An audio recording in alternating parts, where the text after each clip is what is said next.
বড় সফলতা। আমার এক মুসল্লি আছে, ওই ছাত্র জামানা থেকে শিবির করতো, এখন ওই সেই জামাত শিবিরের সাথে আছে, আমার সাথে সম্পর্ক ভালো।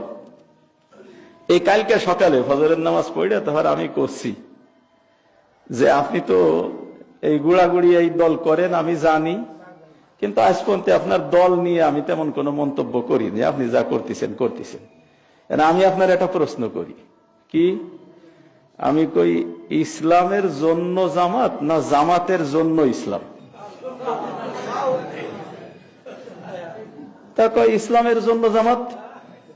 তা আমি কই যে এতকাল তো শুনে আসলেন যে জামাত ক্ষমতায় গেলে তারা আল্লাহর আইন আর সৎলোকের শাসন চায়। এখন জামাতের আমির যখন কইছে যে আমরা আল্লাহর আইন চাই না, এখন জামাতের মধ্যে কি ইসলাম আছে? আমি ওনারে কয়ে থইলাম যে এই বিষয়টা আপনার কাছে আমার একটা প্রশ্ন থাকলো, আপনি বাইবে আমারে জবাব দেবেন, বাইবে আমারে জবাব দেবেন যে এখন আপনি ইসলামের মহাব্বতে জামাতকে সমর্থন করবেন, জামাতের ভিতরে ইসলাম থাকলো কিনা, আর এতকাল যা জনতার সাথে বলা হয়েছিল ওটা প্রতারণা সাব্যস্ত হইল কিনা, এটা এবার দেখে এরপরে আপনি আমারে জবাব দেবেন।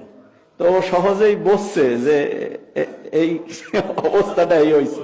তো ওই প্রশ্ন আমার খালি মুসল্লির কাছে না, ওই প্রশ্ন আমার অসংখ্য অগণিত জামাত কর্মীর কাছেই।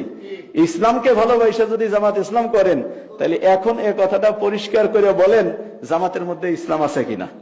যদি ইসলাম থাকে তাহলে আমিরের কথার কেন প্রতিবাদ আসতেছে না যে আমরা ক্ষমতায় গেলি ইসলাম কায়েম করব না, শরিয়া আইন জারি করব না, এ কথার প্রতিবাদ কেন আসে না? তার মানে হলো আমির যা কইছে ওই কথা আপনারও কথা,